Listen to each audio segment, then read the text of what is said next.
Life moves pretty fast. You don't stop and look around once in a while, you could miss it. My grandpa and uncle used to own a tavern. Once in a while, they'd close it down to host family parties.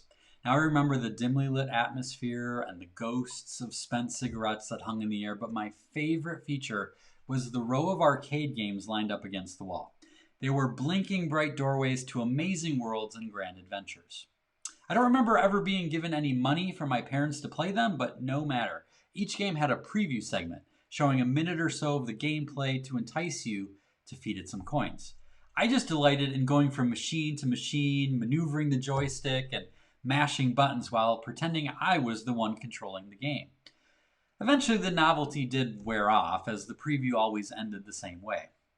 And I could pretend for hours, living in a fantasy world, which was fun for a while. But if I wanted to experience the game for real, I had to insert some coins. Now, sometimes we live preview lives in our own heads, imagining what it would be like if we made the decision to ask her out, or put the house up for sale and embark on that quest, or ask for that raise, or quit that godforsaken job once and for all. Sometimes those visions in our heads have amazing endings.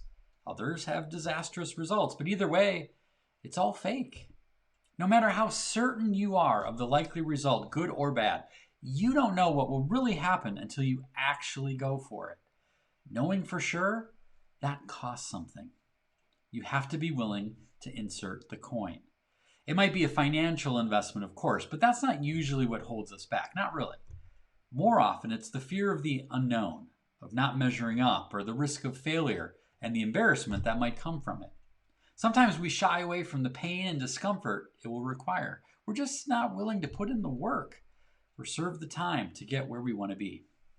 A few years after my grandfather closed the tavern for good, I had a friend who was really good at video games. My brothers and I would sit and watch him play Super Mario Brothers, delighted to see how far he'd get, fingers crossed over whether he'd be able to defeat Bowser and win the game. It too was fun for a while. But the joy was always fleeting because his success wasn't ours. It was always more fulfilling to solve a level on my own, even if I never did make it as far in the game as he did.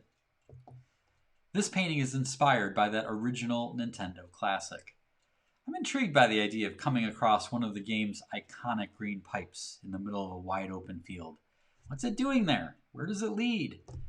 And most importantly, would I have the courage to find out? Life is a lot like a video game.